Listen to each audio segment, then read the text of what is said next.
So we're in a garage suite right now. Most people have never actually been in a garage suite. I think at most you've maybe driven by one, seen one from a distance, but we are in one right now. And the biggest difference between, a garage suite and what would be a basement suite, because they both come in similar size in many cases, is, as you mentioned when we first walked in, is the lighting. Yeah. Oh God. Like look at this. Can you guys see like how much lighting is in this? I'm actually quite surprised because normally you'd think that it'd be very similar because the layout and the square footage of it'd be very similar to a basement suite, but this is actually superior to a basement suite. And I thought being on top of a garage would be unappealing, and I thought I'd be looking into people's windows and into their yards and stuff, but it actually is. It's got some good privacy. So if the rents were the same between a garage suite and a basement suite, which suite would you pick? Oh, garage suite, hands down. What are your top 3 reasons of why? Lighting is numero uno. And also, I think it's better because we're on top. That's right. You know what I mean? Like I've lived in a basement suite before. What do little feet sound like? Oh, they sound like I don't know. Where are you Jumanji. You ever heard little feet on the main floor when you're in the basement when they're running around like kids or dogs?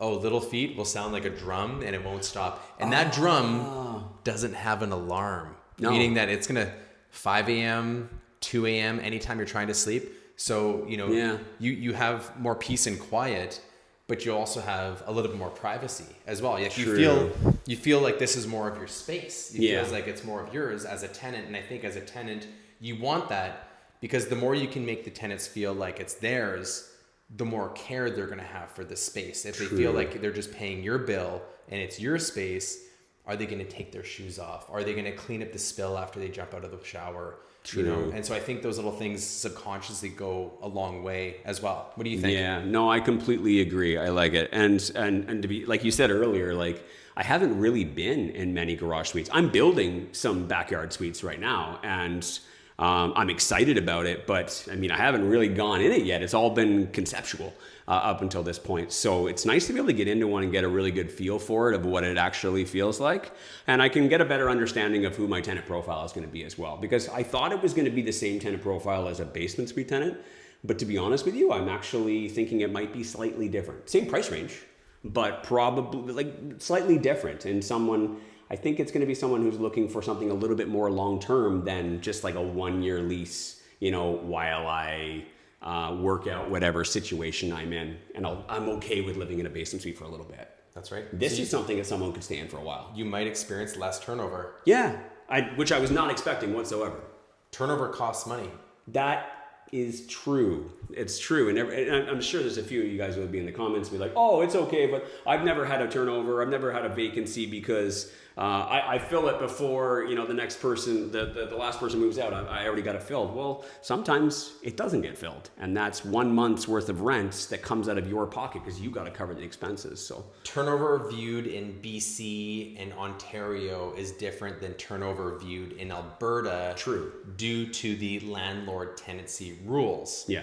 And with our rules, because there's no limitation outside of 365 days on rents, so if we're seeing a massive climb in the rental market, we can essentially correct our current rent with our existing tenant, where in a lot of other spaces like BC to our west or Ontario to our east, they're looking for a turnover because they have that ceiling with that current tenant. And so in other provinces, they might see turnover as a positive thing, especially when they're going through an expansion phase. Yeah. But for us, we can adjust it at greater ease. Yeah, there's definitely benefits to investing in Alberta. And I know that you probably got a lot of your clients are probably coming from other provinces like Ontario and BC with all that equity and looking to invest in Alberta. So, I like this. I highly recommend, buying something with a garage suite. And it's so easy now too that like, even if, it's not a new construction, you could always tear down your old garage and add a garage suite in, you know what I mean? And the prices are coming down. I also noticed lately as well. It's, back in 2018, 2020, when they were first becoming popular, they seemed like it was very expensive. And I think that people are still trying to figure out, how much do we charge for this?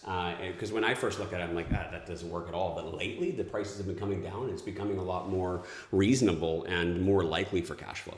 But Wayne, I thought I could just use my existing double car garage and just put a suite on top of it on the existing garage. Can I do that? No, that's a whole video in itself about concrete and engineering, right? Utilities and other things. Yeah, no, you can't just hook up a propane tank and an above ground septic tank. You could, but your tenant profile might be limited to the camper type. The camper type, yeah, absolutely. There's nothing wrong with the camper types. Yeah, no, it's a little more complicated than that, and it's a great point that you brought up. Is obviously the trenching and the utilities and getting them all set up is probably one of the biggest variables when it comes to how much it costs. But that's a video for another day. Absolutely.